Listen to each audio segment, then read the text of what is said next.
안녕하세요. 오늘 리뷰하게 될 책은 기업의 시대라는 책입니다. 이 책은 어떤 책이냐? 부록까지 합쳐서 473페이지에 이르는 무려 아주 긴, 결코 짧지 않은 책인데요.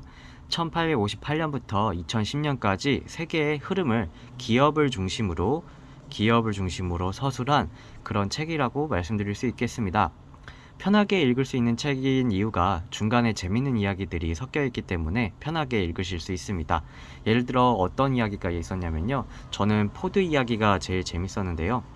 1900년이 아니고 맞네요. 1914년 1월 6일에 포드 공장 앞에 일자리를 구하는 사람이 아주 바글바글 했다고 합니다. 그 이유가 전날 포드에서 근로자들의 임금을 $5로 인상하고 근로시간을 8시간으로 줄이겠다고 발표를 했기 때문이라는데요. 당시에는 임금이 2.3달러였던 점을 생각을 하면 굉장히 파격적인 조치였습니다. 연봉이 약간 3천만 원에서 6천만 원으로 상승한 것이라고 볼 수가 있는데요. 당시에 사람들은 포드가 좀 미쳤다고 평가를 했을 수도 있을 것 같습니다. 그런데 포드가 임금 인상을 하자 이렇게 생산자들의 소비력이 증가를 하게 되었고요. 이 소비력이 증가한 생산자들은 다시 포드의 어딨어? 포드의 자동차를 구매를 하게 됩니다. 포드의 자동차를 구매를 하게 되면서 오히려 포드의 폭발적인 성장을 견인하게 되었고요. 생산자가 소비자라는 인식이 생겨나면서 기업들이 임금을 인상하고 근로시간을 조정하는 등 기업 운영에 변화가 발생을 하게 되었습니다. 참 재밌는 이야기죠? 어쨌든 이 책은 기업이 어떻게 성장하면서 현대사에 영향을 미쳤고 또 이런 현대사의 변화가 다시 또 기업에 어떻게 영향을 미쳤는지 이런 것들을 다룬 다큐멘터리를 글로 옮긴 책이라고 볼 수가 있겠습니다. 기업은 어떻게 탄생하고 변화를 했을까요? 처음에는 반관, 반민의 성격이 굉장히 강했습니다. 민간의 성격도 있지만 그런 국가적인 성격도 있었는데요. 국가가 허락하는 사람만 기업을 세울 수가 있었습니다. 주주가치의 실현과 동시에 국가 이익을 위해서 식민지 개척도 동시에 했어야 됐고요. 그렇기 때문에 나왔던 아주 대표적인 회사가 동인도 회사라고 할 수가 있겠습니다. 나중에 재산권을 인정하게 되고 또 기업의 설립이 자유로워지면서 오늘날처럼 이제 이익을 추구하는 그런 형태의 기업이 탄생을 했다고 볼 수가 있겠는데요. 그러다 보니 노동자들을 착취하거나 소비자들을 해치는 그런 형태로 발전을 하게 되는 안 좋은 결과가 나오게 됩니다. 결국엔 정부가 가만히 지켜볼 수가 없었고요. 이것을 견제하는 움직임이 나오게 되는데요. 저희가 알고 있는 대표적인 기관 중에 하나가 바로 FDA입니다. 이 FDA에서는 약이 사람에게 잘 맞는지를 검증하는 역할을 하고 있고요. 이제 앞으로의 기업 발전 방향은 사회의 발전과 동떨어져 생각하기가 어려운데요. 결국엔 이제 사회와 함께 발전하는 그런 형태가 될 수밖에 없을 것 같습니다. 게다가 예전에는 국가 주도로 과학기술을 연구했다고 하면 이제 기술 연구도 기업 중심으로 이루어지고 있는데요. 기업이 기술들을 활용해서 상품으로 만들어내고 그리고 이 상품이 다시 시장이 되는 그런 형태의 세상이 오고 있지 않나. 아니 이미 왔죠. 그런 형태의 세상이 되고 있습니다.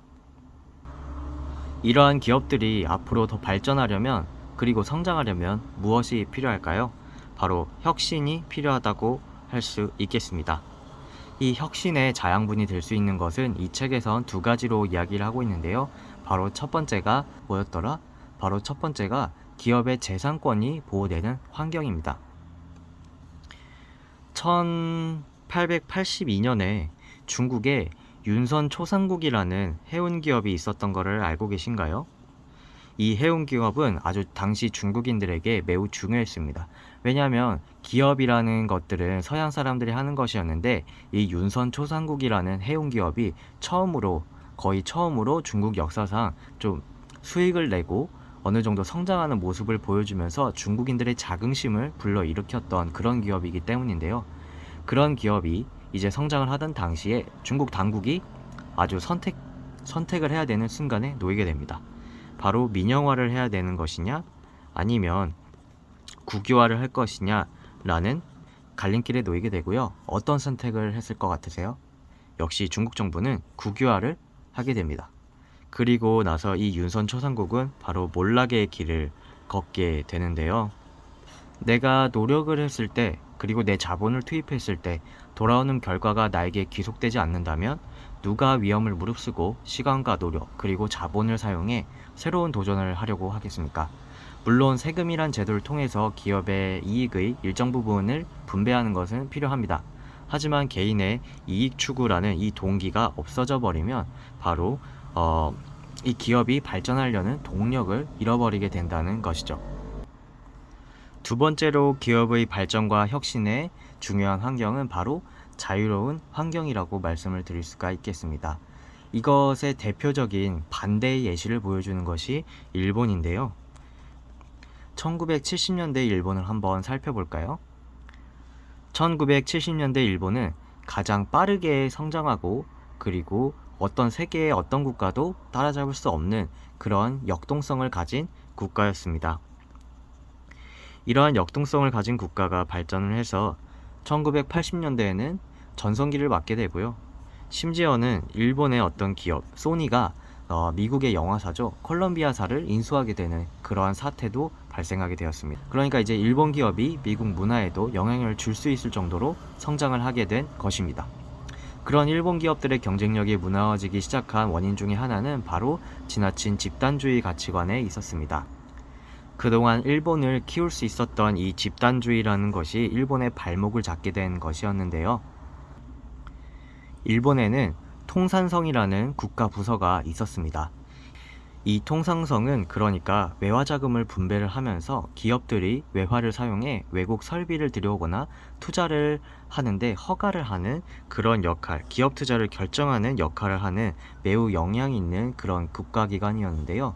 그렇기 때문에 정책 결정을 통해서 정책 방향성 설정을 통해서 국가의 미래 투자 방향을 결정하는 역할도 수행을 했습니다. 1970년대에는 IBM이 굉장히 PC 시장에서 핫한 그런 기업이었는데요.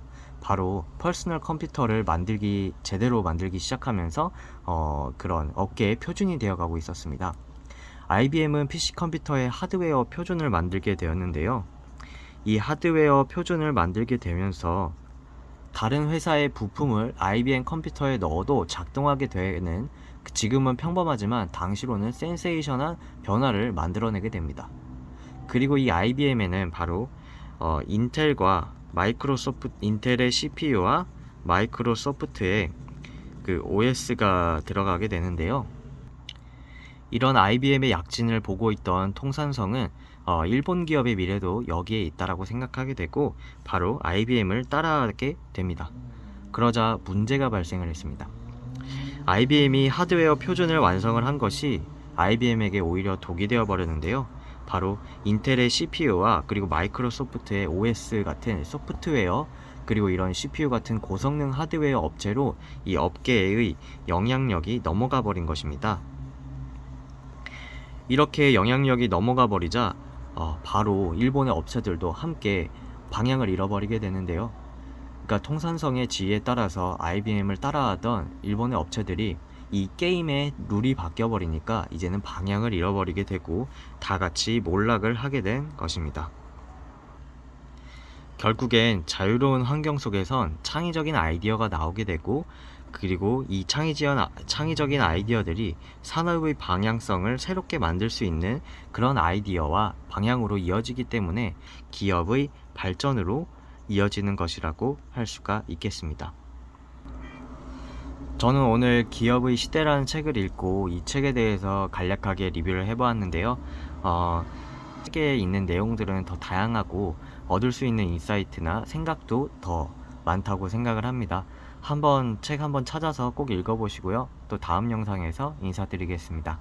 감사합니다.